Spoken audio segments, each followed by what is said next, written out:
Okay, where the next chunk of this curriculum goes is towards building a back-end interface, the back-end code for this kind of functionality that you're looking at on a on a web page. And that is a search interface, right? So you think of most websites, they provide a bunch of different ways to search for data. And we're at the point where we can begin to do that. And so there's a couple of pieces in here that go into building this search interface. Just kind of looking at this, and you could think of an Amazon store or an eBay or whatever website that you're searching for. I mean, be it Spotify, searching for artists or songs, and then you might be able to filter by more data, right? So keyword search,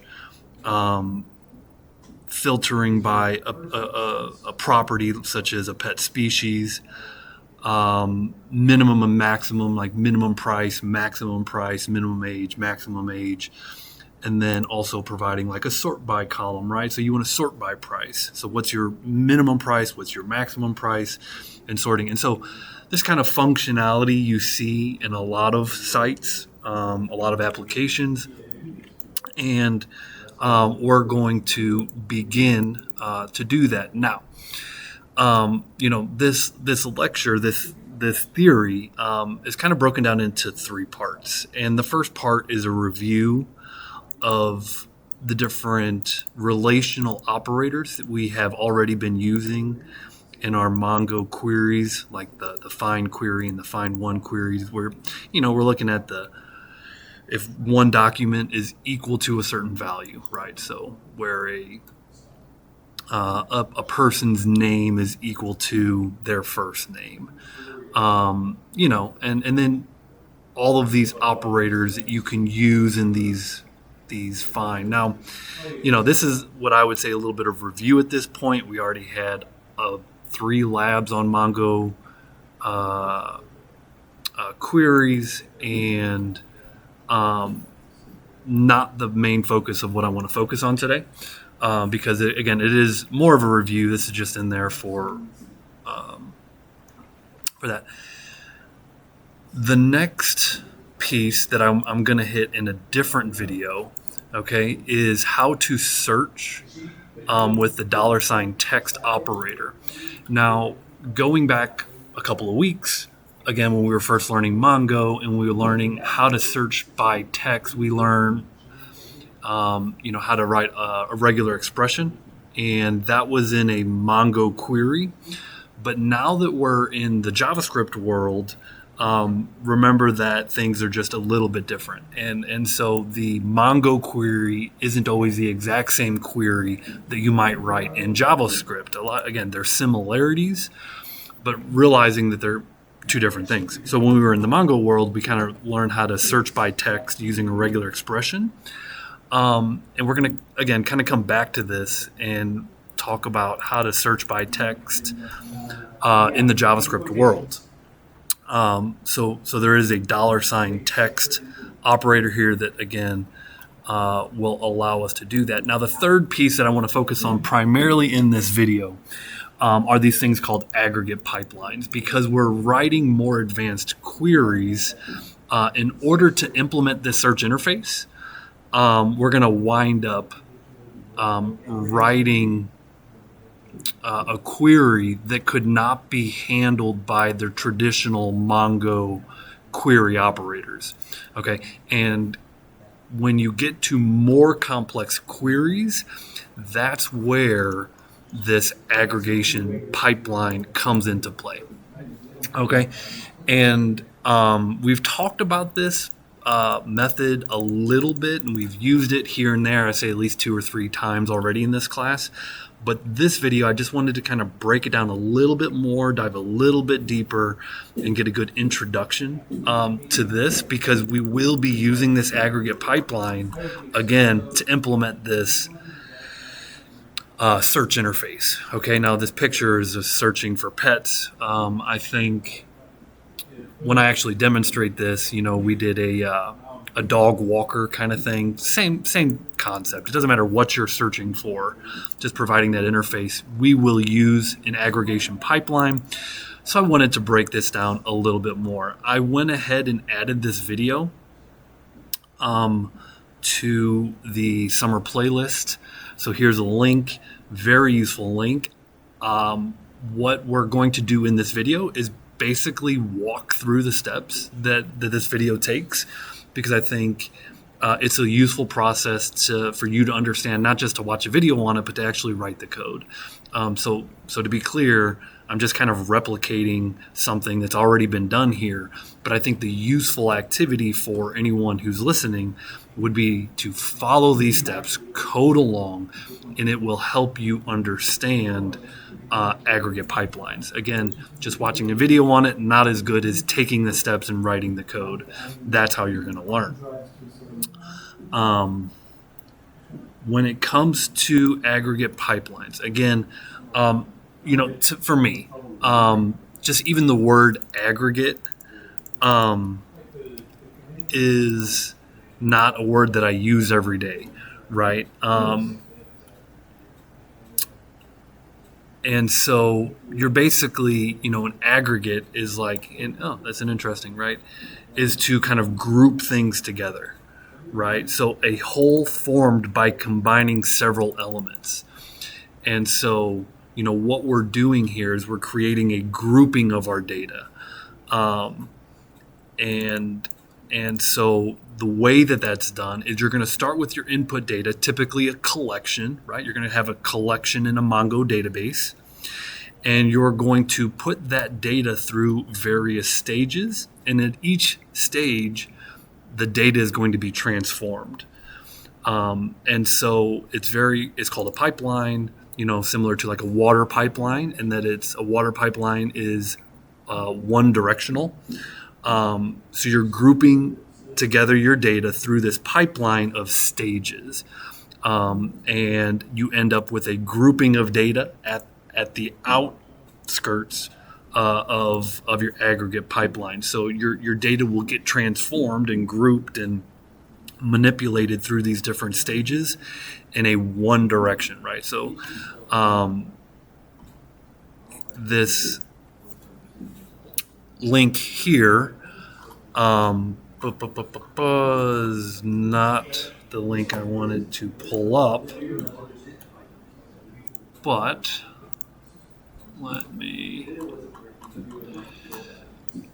it is another document on MongoDB's website.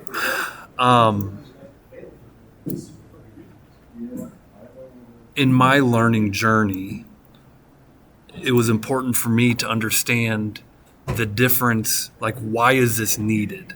Why do we need aggregation pipelines?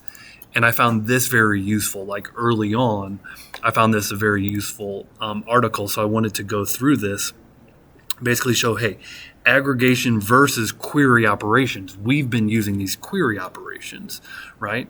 And so what can query operations do? So query operations such as find, you can perform the following actions, right? So you can select which documents to return. So give me all the documents with the username of Evan Gudmestead, right? So what documents do you return? And then which fields to return? Okay, well, I've got all these documents, and a document might have a first name, a last name, Okay, what fields within that document do you want to see? Maybe you only want to see, the salary or whatever it may be. So what documents do you return? And then within those documents, what fields do you want to see? And you can sort. Okay, and it's like, okay, sort by salary highest to lowest, right? If you're selecting employees, okay? And so that's what we did, a whole lot of that when we were working with MongoDB and running the find and find one and all those fun things. That's the extent of what you can do, okay? Versus aggregation, right? Aggregation. Using aggregation, you can perform the following actions. So that you can do all the query operations, so you can do that. You can also, additionally, you can rename fields, right? So if you get a field name, first name, you can give that a different name. Maybe, a given name, or maybe it's given name and you want to rename it to first name. So you can rename fields. You can run calculations, right? Now, built into Mongo, right, with aggregation pipelines, you can calculate, and so you run the calculation on the database side, right? And so that operation is very efficient. So to run calculations at the database tier is an efficient way. Now, additionally, you could pull that data back and write your own JavaScript and do your own calculations, right? But this is running a calculation at the database tier, which is considered an efficient way of doing it. Summarize data. And another big one is grouping, right? You can group your data. Again, you can kind of group it or aggregate it in different ways. And so grouping users by, grouping users by their city that they live in, for example, right? So get all of your users, grouped together by their city, and then find out their average data based on the city that they live in, and so grouping. So why am I reading through this? For me, it was a useful experience to see, hey, these query operations can do so much, but when you have more complex needs of the data, when the queries are more complex, you may need to use an aggregation pipeline to do more complex operations working with data. Okay, and so hopefully you find that useful.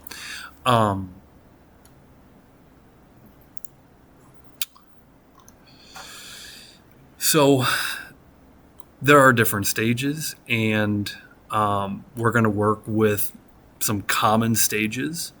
Like the first stage that we're going to need to get familiar with is this stage called match. And match is really simple if you come from a SQL background. You had a where clause in SQL, right? And so you're going to select what columns from what table, where, and that is your filter.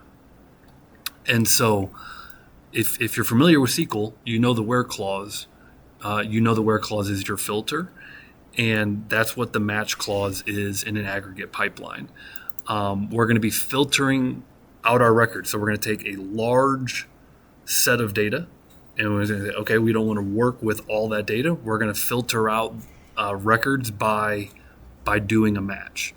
And so, again, it's similar to what you've done before using the EQ operator. We were saying, hey, give me all the records equal to this certain value. Now we're doing that just kind of differently with a match. Another thing that we're going to use very commonly is this sort stage, right? So these are your stages. We're going to match. We're going to sort. Of course, and that's your order by, right? That you're going to sort by price or whatever it may be. Here we get into a skip and a limit, and a lot of times these are used. We will use these in these class, both of these stages, for the scenario where a lot of data is returned. And I think about I don't know if Amazon does this anymore, but what they used to do is they used to page all of their results. Google used to do the same thing. You scroll to the bottom of the first page and you click on page 2. You scroll to the bottom of the next page, you click on page 3. Now, with Facebook and Instagram having infinite scrolling, now instead of paging, they just kind of have this infinite scrolling. So I think Amazon does the same thing nowadays. I think they just kind of like you scroll to the bottom of the first page and it loads a whole nother set of results underneath it. But this is what skip and limit are going to be used for. they're going to say, hey, to get the next set of records, skip 10 and limit the next 5, right? So if you skip the first 10 in a limit of 5, that will be the records 10 through 15. And so you can create those paging controls using skip and using limit. And these are not the only stages, right? There's a lot of different stages that you can get into. And just kind of looking through here, I mean, there's a lot of stages. Certainly there's a lot more to learn about this aggregate pipeline. We've used unwind a couple of times. I believe we've used project. We'll use project again in this class. A lookup is kind of like doing a join. So lookup is out there.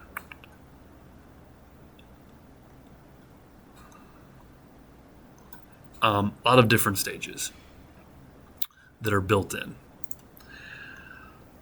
Okay, so at this point, I think it's useful to do a little example again.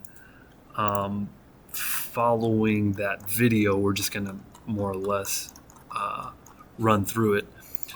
So let's go to MongoDB. Let's sign in. And so once you kind of get some of the basic theory on what is an aggregate pipeline, what are the different stages you can run your data through, then it's like, okay, well, let's build one.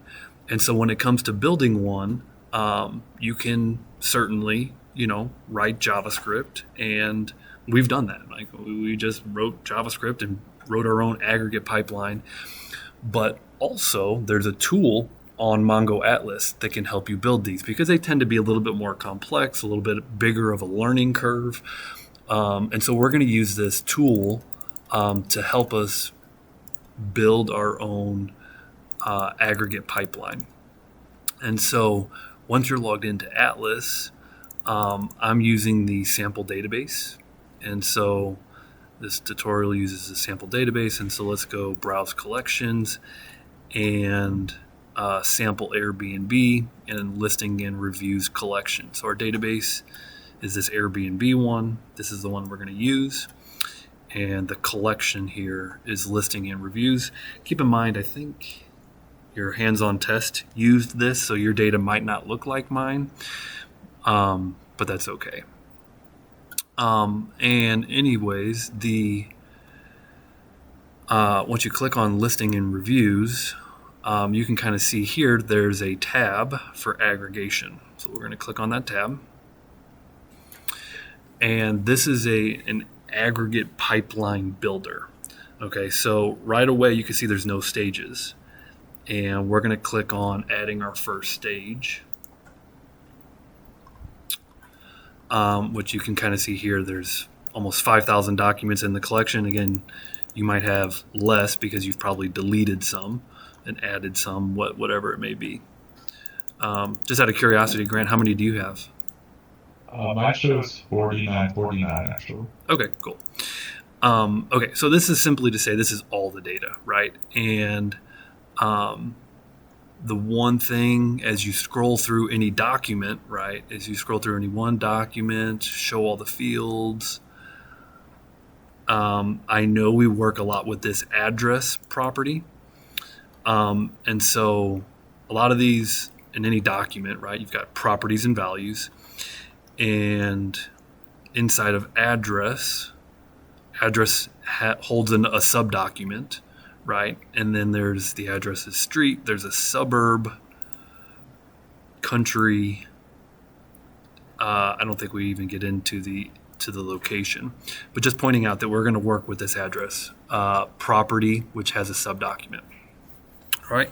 So again, aggregate pipeline has stages. We're going to add our first stage.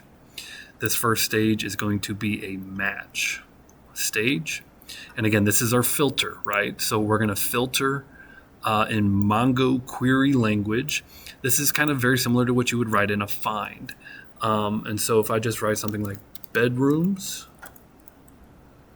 :1. And so, all these documents, I should be able to see a result now only are returning when bedrooms are 1. And right away, you can see that this is our filter, right? And so let's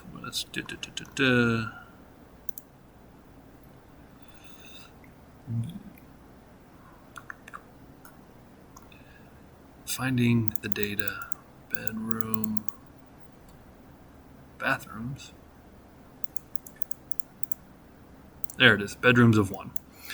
Okay, so right away, first stage, we're transforming the data, making its own group of data. Okay, now this grouping is only listings with 1 bedroom, which is cool, but we can do a little bit more, right? We can filter more, and we'll say, hey, where the country is Australia. So to get the country, we're going to put in quotes, address.country of Australia.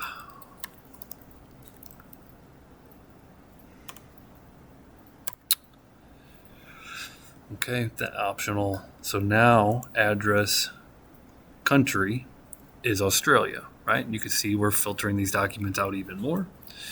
Address.market.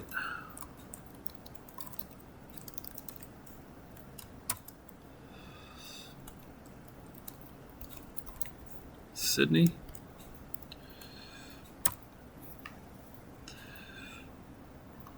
So again, kind of finding the address subdocument. There's your market of Sydney, country's Australia.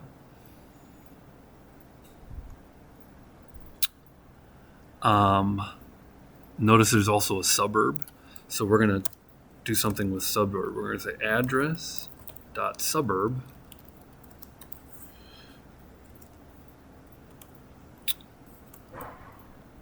And we're going to throw in an exists operator, exists of 1. So there is a suburb, and it is not an empty string, not equal to empty string. So again, here's our address. There is a suburb, and there's something in it. It's not equal to an empty string. And finally, our last filter of room type, entire home apartment. Okay, so this is just another field here, room type.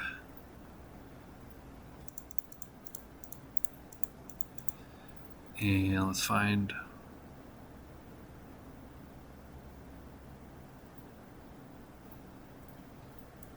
load all the fields. There it is, room type, entire home department. Okay, so that's our first stage.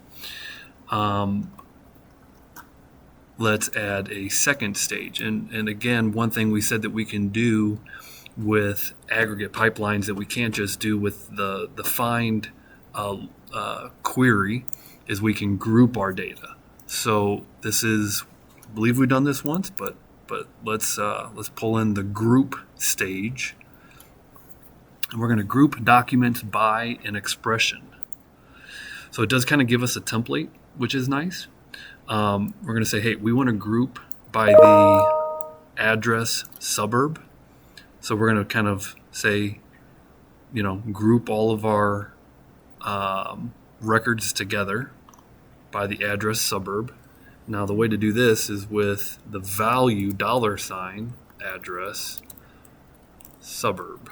So here we're going to say, hey, give us the value of the address suburb. And we get to make a field, average price. Again, we can do some calculations in here. We are going to, in quotes, run the average function by the value of the price. And so now here we're grouping all of our records together by the suburb and averaging, creating a property called, so this is a new property called average price, didn't exist before. That's running a calculation at the database tier to calculate the price column. Again, kind of going here, there's a price column. And so we're grouping all of these records together by their suburb and averaging the price. Again, to be clear, you could pull this data out. You could write your own JavaScript logic to do this, but it's just nice and efficient to do this, kind of built in at the database level. And again, going back to this, we are now grouping values together, and we're calculating fields that those operations could not have existed inside of what we were doing before. So again, more complex queries lead to doing aggregate pipelines. Okay. The third stage, now we're just going to do a sort. Again, we could sort before, so this is not anything that we couldn't do before, but it is nice that we can do that here. So let's go down and sort our data. And now our data has an average price property, didn't exist before, so let's sort by that average price. And let's say, hey, ascending order, right? So from smallest to largest. Okay, so you can kind of see how the data is transforming at every stage. And that's the beauty, I think, of this tool. It's like, hey, here's all the records. Okay, after our first stage, here's what the records look like. After the next stage, here's what the records look like, right? So we're down to working with an ID and an average price. Now, let's sort them, and here's what our records look like. Okay, but there's still a lot of records, and maybe you don't want all of them. And so finally, let's add a limit. And so again, the beauty of this tool, and you just put in the number, we're going to say, hey, give me 5 records. So 1, 2, 3, 4, 5. So these are the 5 suburbs in Australia with the lowest to highest price for their Airbnb rentals. I'm guessing Bulgola is that's half the price of the other suburb, so it must be a rough part of town. Okay, so this is cool, right? So this gives you an idea of how to build a query. To something we're going to do here in a minute is we'll be able to export this query into our node, and this is our aggregate pipeline, right? So we don't have to write. We could have written this from scratch, but using this query builder, it'll kind of give us how you would run it at the Mongo shell, right? Or how you would put it into Node in more of a JavaScript world, okay? This is where we're going, right? And so the next thing I wanted to do is actually run this query in Node. And so kind of go into your repos and create a new folder, aggregate pipeline, can't type this morning, demo. Open that in code.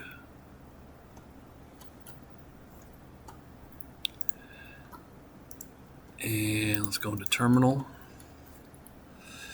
npm init -y.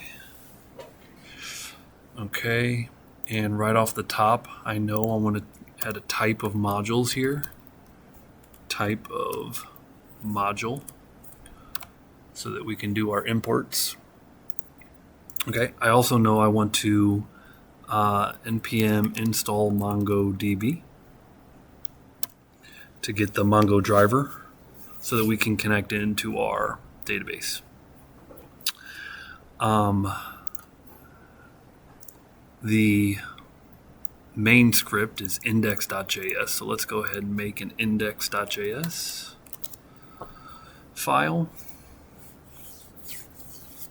and import Mongo client from MongoDB. And let's just do a console log. Hi, mom.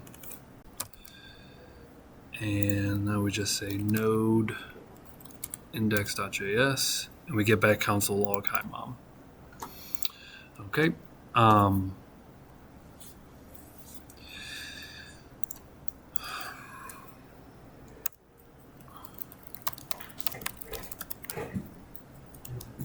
Go ahead and make a main function and bring in our Mongo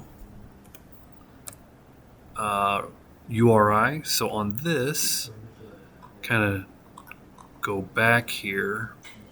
I don't want to lose what I built here. So I'm going to mongodb.com, open up a new tab.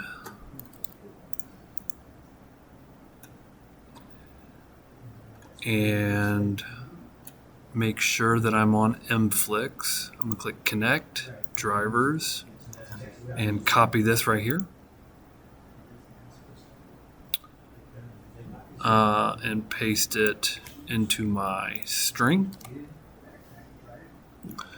And of course I need to fill in my password. So I've got my password kind of loaded over here to get to that cluster. Oop. And so let me just paste that in right there.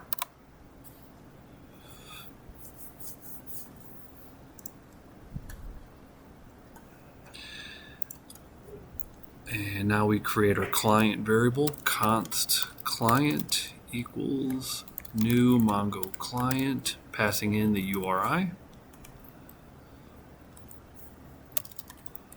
Try block client.connect.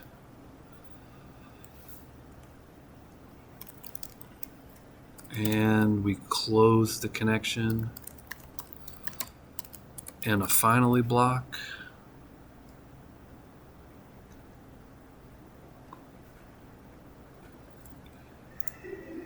And close the main function. Now we need to call the main function, main, and catch any errors.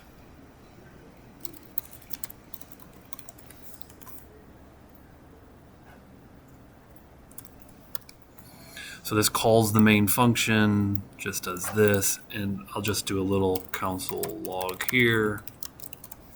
Make sure that we are still saying hi mom, clear the screen. And we're still getting hi mom, but we're not getting any error messages when I go to connect into my database. So that's a good first step.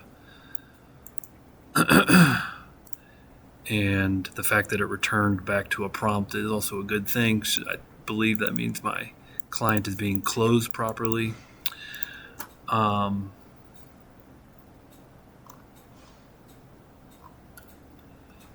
Cool. Now,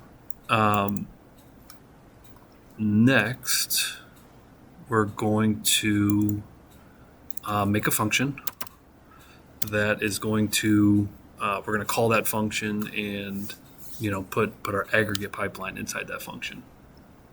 So this is kind of the first step. Connect to the database, and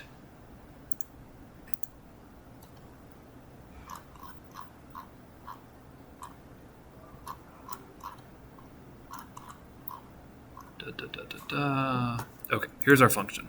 We're making a new function. Async function. Print. Okay, it's going to take 4 parameters.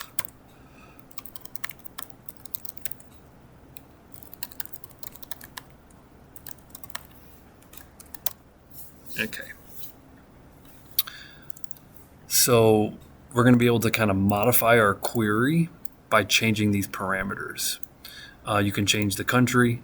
We hard-coded Australia, or we hard-coded some data here, but you can dynamically change that, as well as your limit, right? You can limit it to 5 or limit it to 10 or 15 results, right? And so by changing the variables here, you can modify your pipeline to be more dynamic. And just to get this running, we can do something like this. Now, remember that the aggregate function takes an array, and then inside of that array, you have your stages. So, essentially it's stage 1, stage 2, stage 3, however many stages you have, and each one's inside of an object. So, your aggregate pipeline looks something like this. It's an array of objects. And so what we can do at this point, now that we're actually in Node, we can kind of go back to our pipeline that we created, and we can hit this export to language, and again change this to Node, and notice what we have here is our array of stages. Here's our first stage, which is a match stage, $match, right? Here's our second stage, which is a group stage. And then we have a sort stage and a limit stage. So 4 stages, converted to Node. You can copy that right over into your source code. And I'm just going to paste that right there. And we have created our pipeline. Put a semicolon right there. Line 45 terminates our function. So now this is not dynamic. This is not using these variables, right, that we're passing in. This is just to get it to work, okay? And so again, match stage, group stage, sort, and limit. Remember that the aggregate method does not return the data itself. The aggregate method returns a cursor, which is kind of like you're building the query. And so remember, there are methods that you can execute against cursors to get the data. It's actually going to execute the cursor in various ways, right? So the easiest way is to call the toList method that belongs to cursors, and that's just going to get all the data at once. So we've used toList many times at this point, but there are other methods that gets the data in a stream, right? So you don't have to wait for all the data to return. You can instead kind of get the data one record at a time in a stream, which is a little bit more efficient, right? So here we'll make our cursor. We'll call it the ag cursor. And we're going to connect to our client. Basically say, hey, what's the name of our database?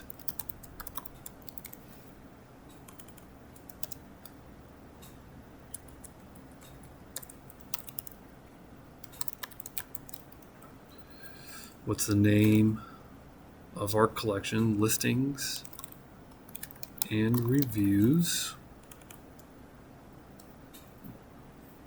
Suppose we can put it on one line here.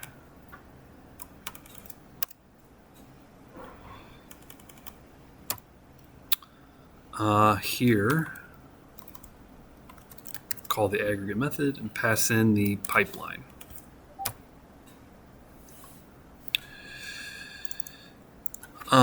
So now we have a cursor, and again, there's different. You can kind of go into the lecture. Let me find the lecture here, and you can see some of the different methods. Next, we'll return a promise for a document. For each allows you to iterate one record at a time. Stream, there's a to array. So there's different methods that you can use. Here's 1, 2, 3. There's to array. We're actually going to use a for each. Loop allows you to iterate through the results using the iterator, and which is in a callback pattern. So that will look like this.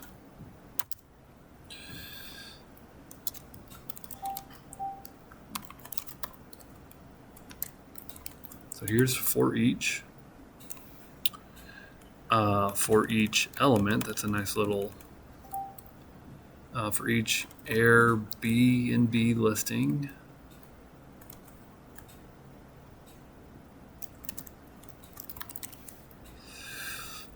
Let's do a console log of that listing.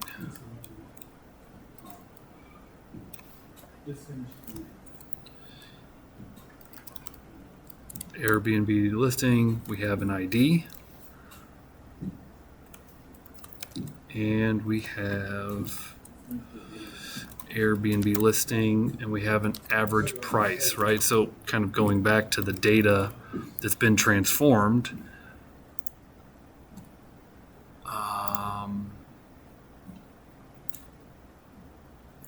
Kind of at the end of this pipeline, this is the data that we're left with. We're left with an ID and an average price.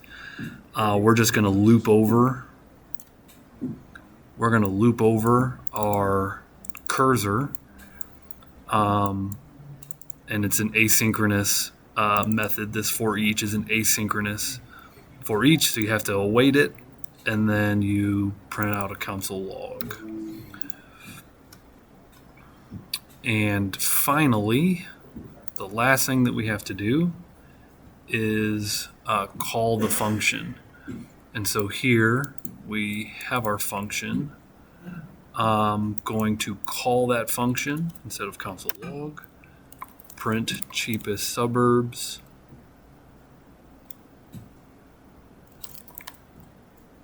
I'll pass the client in.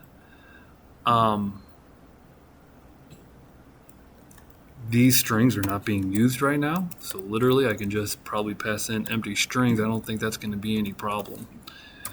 Now we're going to change this, right, so that this is actually useful. But for right now, we have like a static data. But the point is I want to connect, and I want to call this function. This function has a pipeline. Calls the aggregate method. It returns a cursor. You for each over that cursor, print out the data, and check it out.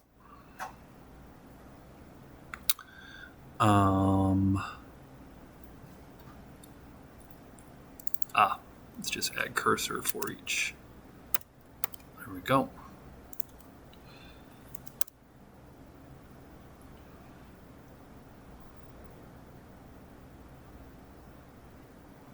And let me attempt to check out a connection from a closed connection pool.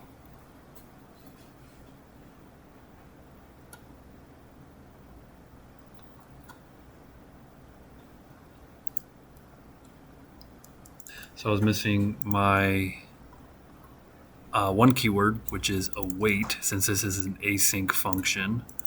we had to await the response on line 9. So the mistake I was making was forgetting to call the await keyword. Point is, now you should be able to run the file, and we get back the data 1, 2, 3, 4, 5 Balgola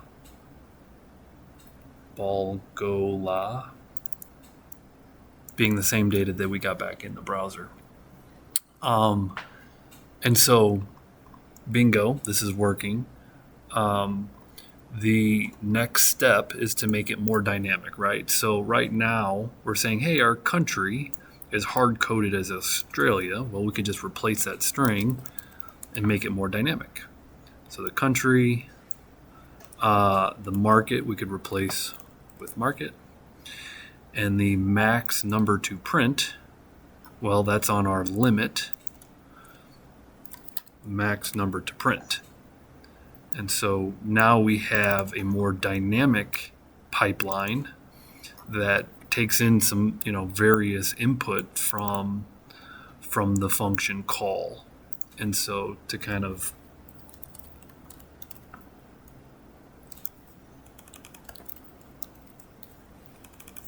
and just say 15 records, right? And so now if I run this again,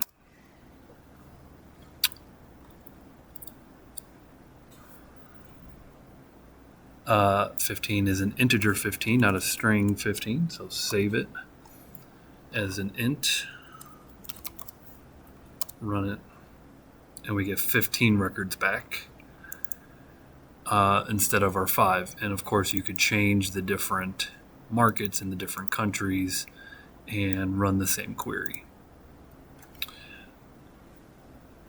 The tools that are useful, are this aggregation builder, this pipeline builder, very useful tool. Understanding what a pipeline is, what are some, common different stages, and